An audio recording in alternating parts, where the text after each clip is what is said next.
कभी ऐसा लगा है कि आपकी ही कुछ आदतें, आपका ही नेचर आपको आगे बढ़ने से रोक रहा है? आप मेहनत तो पूरी करते हैं, रिश्ते भी ईमानदारी से निभाते हैं, पर फिर भी लगता है जैसे कुछ खालीपन है। कोई आपको आसानी से बेवकूफ बना जाता है, तो कोई बेवजह आपसे जलने लगता है। वही कुछ लोग ऐसे भी हैं जो किसी भी चुनौती से घबराते नहीं और जो सोच लेते हैं उसे पाकर ही दम लेते हैं। आखिर ऐसा होता क्यों है? क्यों कुछ लोगों का स्वभाव एकदम शांत और नरम होता है और कुछ बेहद प्रैक्टिकल? क्यों कुछ लोगों के अंदर गजब की हिम्मत और जिद होती है? इन सारे सवालों का जवाब वैदिक ज्योतिष के एक गहरे रहस्य में छिपा है। ये राज आपके गण में है। जी हाँ, आपका गण, देव, मनुष्य या राक्षस, ये सिर्फ शब्द नहीं है, बल्कि ये आपके स्वभाव, आपकी एनर्जी और आपकी डेस्टिनी को समझने की चाबी है। अब राक्षस गण का नाम सुनते ही घबरा मत जाइएगा या मन में कोई डरावनी तस्वीर मत बनाइएगा। यही पर तो सबसे बड़ा ट्विस्ट है। ज्यादातर लोग राक्षस गण का नाम सुनकर मान लेते हैं कि ये लोग जरूर बुरे, गुस्सैल या नेगेटिव होंगे। लेकिन अगर मैं आपसे कहूं कि ज्योतिष की मान्यताओं के अनुसार दुनिया के कई सबसे कामयाब और शक्तिशाली लोग इसी गण के होते हैं। क्या हो अगर मैं कहूं कि इस गण के लोगों में कुछ ऐसी कमाल की शक्तियां होती हैं जो उन्हें जिंदगी में आसमान की बुलंदियों तक पहुंचा सकती हैं। आपकी कामयाबी या नाकामी आपके गण में नहीं, बल्कि इस बात में है कि आप उसे कितना समझते हैं, उसकी ताकत को कैसे इस्तेमाल करते हैं और उसकी कमजोरियों पर कैसे काबू पाते हैं। आज हम वैदिक ज्योतिष के इसी गहरे राज से पर्दा उठाएंगे। हम जानेंगे कि आपका गण क्या है, यह आपके नक्षत्र से कैसे जुड़ा है और कैसे आप इस ज्ञान का इस्तेमाल करके अपने करियर, रिश्तों और जिंदगी की हर मुश्किल पर जीत हासिल कर सकते हैं। तो मेरे साथ आखिर तक बने रहिए, क्योंकि आज आप खुद को एक नई नजर से देखने वाले हैं। तो चलिए सबसे पहले ये समझते हैं कि आखिर ये गण है क्या भला। वैदिक ज्योतिष में हमारे जन्म के वक्त चांद जिस नक्षत्र में होता है उसी से हमारा गण तय होता है। ज्योतिष में कुल 27 नक्षत्र हैं और इन्हें 3 ग्रुप में बांटा गया है जिन्हें गण कहते हैं: देवगण, मनुष्य गण और राक्षस गण। हर गण के हिस्से में 9 नक्षत्र आते हैं। इसे आप अपने स्वभाव का एक मौलिक ढांचा या पर्सनैलिटी का एस्ट्रोलॉजिकल ब्लूप्रिंट समझ सकते हैं। यह बताता है कि आपके सोचने का तरीका, आपकी भावनाएं और आपके संस्कार कैसे होंगे। ये असल में सात्विक, राजसिक और तामसिक गुणों का ही ज्योतिषीय रूप है। देवगण ये सात्विक ऊर्जा का प्रतीक है। इसमें अच्छाई, दया, उदारता और आध्यात्मिक गुण सबसे ज्यादा होते हैं। मनुष्य गण ये राजसिक ऊर्जा का प्रतीक है। इसमें कर्म, व्यावहारिकता, सामाजिकता और दुनियादारी के गुणों का बैलेंस होता है। राक्षस गण ये तामसिक ऊर्जा का प्रतीक है, पर इसका मतलब नेगेटिविटी बिल्कुल नहीं है। यहां तामसिक का मतलब है एक जबरदस्त ऊर्जा, पक्का इरादा, भौतिक दुनिया पर पकड़ और अपनी इच्छाओं को पूरा करने की जिद। ये जानना जरूरी है कि कोई भी गण किसी दूसरे से छोटा या बड़ा नहीं है। हर गण की अपनी अनोखी ताकतें और कमजोरियां हैं। सफलता इसमें नहीं है कि आपका जन्म किस गण में हुआ, बल्कि इसमें है कि आप अपने गण के गुणों को कितनी समझदारी से मैनेज करते हैं। चलिए अब हर गण की गहराई में उतरते हैं और उनकी खूबियों को जानते हैं। सबसे पहले बात करते हैं देवगण की। जैसा नाम से ही जाहिर है, इस गण के लोगों में देवताओं जैसे गुण पाए जाते हैं। ये लोग सात्विक, उदार, बुद्धिमान और नरम दिल के होते हैं। जिन लोगों का जन्म अश्विनी, मृगशिरा, पुनर्वसु, पुष्य, हस्त, स्वाति, अनुराधा, श्रवण और रेवती नक्षत्र में होता है, वे देवगण में आते हैं। देवगण की विशेषताएं और शक्तियां: 1. देवगण के लोग पैदाइशी तौर पर काफी बुद्धिमान और समझदार होते हैं। वे चीजों को बहुत जल्दी समझ लेते हैं और उनकी सोचने की क्षमता बेहतरीन होती है। ये अक्सर अच्छे सलाहकार, टीचर और गाइड बनते हैं क्योंकि इनके विचार बहुत सुलझे हुए होते हैं। 2, इनका दिल बहुत नरम होता है और ये दूसरों का दुख देखकर पिघल जाते हैं। दूसरों की मदद करना इनके स्वभाव का हिस्सा है। ये अपने से पहले दूसरों का भला सोचते हैं, जिससे समाज में इन्हें बहुत सम्मान मिलता है। 3, देवगण के लोग आमतौर पर शांत, धैर्यवान और पॉजिटिव सोच वाले होते हैं। वे फालतू के झगड़ों और बहस से दूर ही रहते हैं। उनके रहने भर से ही माहौल में एक शांति और पॉजिटिविटी आ जाती है। 4, इनमें खूबसूरती को पहचानने की गजब की समझ होती है। इन्हें कला, संगीत, प्रकृति और हर सुंदर चीज से लगाव होता है।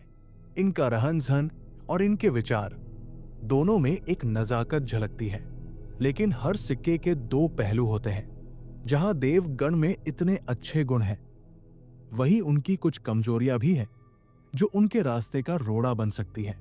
1, इनकी सबसे बड़ी कमजोरी इनका भोलापन है। ये हर किसी पर बहुत जल्दी भरोसा कर लेते हैं, जिसकी वजह से लोग अक्सर इनका फायदा उठा लेते हैं।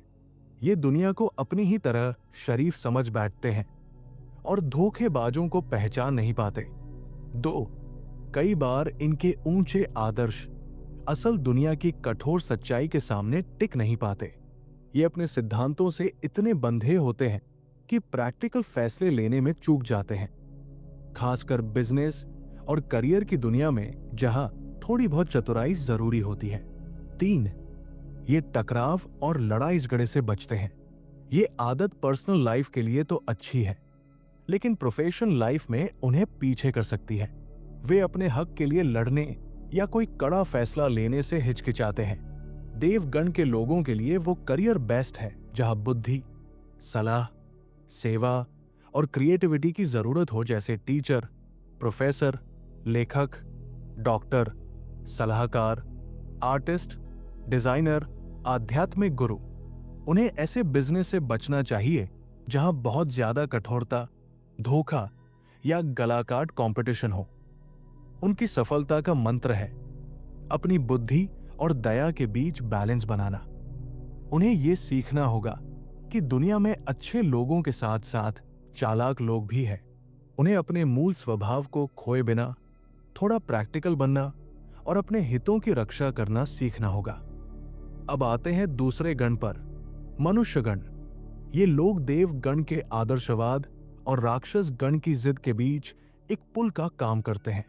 वे यथार्थवादी, कर्म प्रधान और सामाजिक होते हैं। जिन लोगों का जन्म भरणी, रोहिणी, आर्द्रा, पूर्वा फाल्गुनी, उत्तरा फाल्गुनी, पूर्वाषाढ़ा, उत्तराषाढ़ा, पूर्वा भाद्रपद और उत्तरा भाद्रपद नक्षत्र में होता है, वे मनुष्य गण के होते हैं। मनुष्य गण की विशेषताएं और शक्तियां। 1, मनुष्य गण के लोग कर्म पर भरोसा करते हैं। ये हवाई किले नहीं बनाते, बल्कि मेहनत से अपने लक्ष्य हासिल करते हैं। ये प्रैक्टिकल और जमीन से जुड़े हुए होते हैं। 2, ये लोग समाज में मिलजुल कर रहना पसंद करते हैं और मान मर्यादा का बहुत ध्यान रखते हैं। वे अपने व्यवहार से समाज में इज्जत कमाते हैं। लोग अक्सर जरूरी मामलों में इनकी सलाह लेते हैं क्योंकि ये एक बैलेंस्ड राय देते हैं। 3, मनुष्य गण के लोग अक्सर धनवान होते हैं या अपनी मेहनत से पैसा कमाने की जबरदस्त क्षमता रखते हैं। उन्हें जिंदगी में स्टेबिलिटी पसंद होती है और वे अपने परिवार की जिम्मेदारियों को बहुत गंभीरता से लेते हैं। 4, इनमें देवगण जैसी अच्छाई भी होती है और जरूरत पड़ने पर राक्षस गण जैसी सख्ती भी दिखा सकते हैं। वे जानते हैं कि कब नरम रहना है और कब गरम। यही संतुलन उन्हें जिंदगी के कई मैदानों में कामयाब बनाता है। मनुष्य गण के लोगों की अपनी चुनौतियां भी हैं, जो अक्सर उनके दोहरे स्वभाव से ही पैदा होती है। 1, क्योंकि ये हमेशा सही गलत के बीच बैलेंस बनाने की कोशिश करते हैं, ये अक्सर कंफ्यूज हो जाते हैं। कोई भी बड़ा फैसला लेने से पहले इतना सोचते हैं कि कई बार अच्छे मौके हाथ से निकल जाते हैं। 2, समाज में इज्जत इनके लिए बहुत मायने रखती है, इसलिए ये अक्सर इस बात की बहुत चिंता करते हैं कि लोग क्या कहेंगे। ये डर उन्हें जोखिम उठाने से रोक सकता है। वे अपनी खुशी से ज्यादा समाज की उम्मीदों को पूरा करने में लग जाते हैं। 3, ये लोग दुनिया और उसके सुखों से गहराई से जुड़े होते हैं। पैसा, सम्मान, परिवार, ये सब इनके लिए बहुत जरूरी है। कई बार इस मोह में वे मन की शांति को नजरअंदाज कर देते हैं। मनुष्य गण के लोग लगभग हर फील्ड में कामयाब हो सकते हैं, लेकिन वे उन भूमिकाओं में कमाल करते हैं जहां जिम्मेदारी, मैनेजमेंट और लोगों से डील करना होता है, जैसे एडमिनिस्ट्रेटर, मैनेजर, बैंकर, व्यापारी, सरकारी अफसर, नेता और किसी भी कॉरपोरेट नौकरी में। उनकी सफलता का मंत्र है आत्मविश्वास और निर्णायक बनना। उन्हें यह समझना होगा कि हर किसी को खुश नहीं किया जा सकता। उन्हें अपनी अंतरात्मा की आवाज सुननी चाहिए और दूसरों की राय से डरे बिना हिम्मत वाले फैसले लेने की आदत डालनी चाहिए। कर्म पर उनका विश्वास उनकी सबसे बड़ी ताकत है। बस उन्हें सही दिशा में निडर होकर आगे बढ़ने की जरूरत है। और अब आते हैं उस गण पर जिसे सबसे ज्यादा रहस्यमयी और गलत समझा जाता है, राक्षस गण। जैसा मैंने पहले कहा, इसका नाम सुनकर डरने की कोई जरूरत नहीं है। ये नाम उनकी बुरी आदतों का नहीं, बल्कि उनकी जबरदस्त, शक्तिशाली और निडर एनर्जी का प्रतीक है। जिन लोगों का जन्म कृत्तिका, अश्लेषा, मघा, चित्रा, विशाखा, ज्येष्ठा, मूल, धनिष्ठा और शतभिषा नक्षत्र में होता है, वे राक्षस गण के होते हैं। राक्षस गण की विशेषताएं और शक्तियां। 1, राक्षस गण वालों की सबसे बड़ी ताकत उनकी विल पावर है। अगर ये एक बार कुछ करने की ठान ले तो फिर दुनिया की कोई ताकत उन्हें रोक नहीं सकती। वे अपने लक्ष्य को पाने के लिए किसी भी हद तक जा सकते हैं और कभी हार नहीं मानते। 2, ये लोग पैदाइशी तौर पर निडर और हिम्मत वाले होते हैं। वे रिस्क लेने से नहीं घबराते और मुश्किल से मुश्किल हालात का डटकर सामना करते हैं, जहां दूसरे लोग प्रॉब्लम देखकर रास्ता बदल लेते हैं, वही ये लोग उसे एक चैलेंज की तरह लेते हैं। 3, इन लोगों की छठी इंद्री यानी इंट्यूशन बहुत तेज होती है। वे नेगेटिव एनर्जी, खतरे और लोगों के गलत इरादों को दूर से ही भांप लेते हैं। यही खूबी उन्हें धोखे और नुकसान से बचाती है। कोई इन्हें आसानी से बेवकूफ नहीं बना सकता। 4, ये लोग आजाद सोच वाले होते हैं और अपनी शर्तों पर जिंदगी जीना पसंद करते हैं। वे किसी के दबाव में नहीं आते और समाज के बनाए नियमों की परवाह नहीं करते। वे अपनी राह खुद बनाते हैं और अक्सर लीडर बनते हैं, फॉलोअर नहीं। यही वजह है कि आज के कंपटीशन वाले दौर में राक्षस गण के लोग अक्सर सबसे ज्यादा सफल होते हैं। उनकी यही बेहिसाब ताकत कभी कभी उनकी कमजोरी बन जाती है अगर उसे सही दिशा न मिले। 1, इनमें गुस्सा थोड़ा ज्यादा हो सकता है। जब चीजें उनके हिसाब से नहीं होती तो वे आक्रामक या कठोर हो सकते हैं। वे अक्सर मुंह पर कड़वा सच बोल देते हैं जो दूसरों को चुभ सकता है। 2, अपने लक्ष्य के लिए उनका जुनून कभी कभी स्वार्थ जैसा लग सकता है। वे अपने फायदे के लिए दूसरों को नजरअंदाज कर सकते हैं। उनका पक्का इरादा कभी कभी जिद में बदल जाता है और वे दूसरों की सलाह सुनना बंद कर देते हैं। 3, उनका तेज इंट्यूशन उन्हें खतरों से तो बचाता है, लेकिन कभी कभी वे हर चीज में पहले नेगेटिव साइड ही देखने लगते हैं। वे लोगों पर आसानी से भरोसा नहीं करते और थोड़े शक्की स्वभाव के हो सकते हैं। राक्षस गण के लोग उन फील्ड्स में चमकते हैं जहां पावर, हिम्मत, स्ट्रैटेजी और लीडरशिप की जरूरत होती है, जैसे सेना या पुलिस अफसर, सर्जन, राजनेता, बड़े उद्योगपति, वकील और किसी भी फील्ड में टॉप मैनेजमेंट की भूमिका। वे ऐसे काम में सफल होते हैं जहां दबाव और कंपटीशन बहुत ज्यादा हो। उनकी सफलता का मंत्र है अपनी एनर्जी को कंट्रोल और चैनलाइज करना। उन्हें अपने गुस्से पर काबू पाना सीखना होगा और अपनी आक्रामकता को महत्वाकांक्षा में बदलना होगा।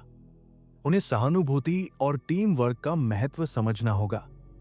अगर राक्षस गण का व्यक्ति अपनी जबरदस्त ऊर्जा को पॉजिटिव और क्रिएटिव दिशा में लगा दे तो उसकी कामयाबी की कोई सीमा नहीं होती। तो अब आप तीनों गणों की ताकत और कमजोरियों को समझ चुके हैं, लेकिन यह ज्ञान सिर्फ जानने के लिए नहीं है, यह आपकी जिंदगी बदलने का एक टूल है। अपने गण को जानकर आप समझ सकते हैं कि आपके लिए कौन सा करियर पथ सबसे अच्छा रहेगा। अगर आप देव गण के हैं और एक एग्रेसिव सेल्स जॉब में परेशान हैं, तो शायद आपको एक सलाहकार की भूमिका में जाना चाहिए। अगर आप राक्षस गण के हैं और एक बोरिंग स्थिर नौकरी में घुटन महसूस कर रहे हैं, तो शायद आपको अपना बिजनेस शुरू करने के बारे में सोचना चाहिए।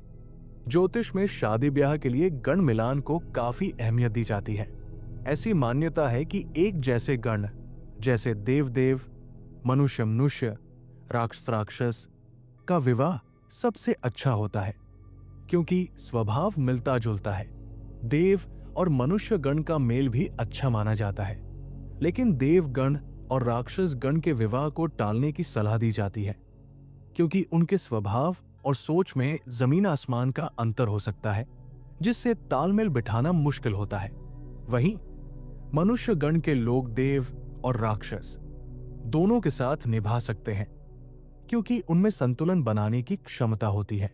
अपने पार्टनर का गण जानने से आप उनके व्यवहार को बेहतर ढंग से समझ सकते हैं। क्या गण को बदला जा सकता है? ये सबसे जरूरी सवाल है।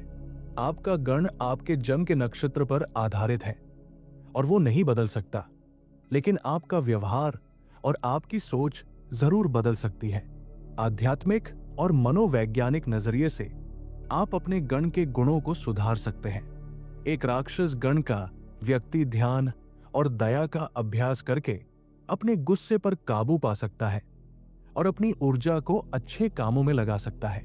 एक देव गण का व्यक्ति थोड़ा प्रैक्टिकल ज्ञान सीखकर और आत्मविश्वास बढ़ाकर दुनिया की चुनौतियों का सामना करना सीख सकता है।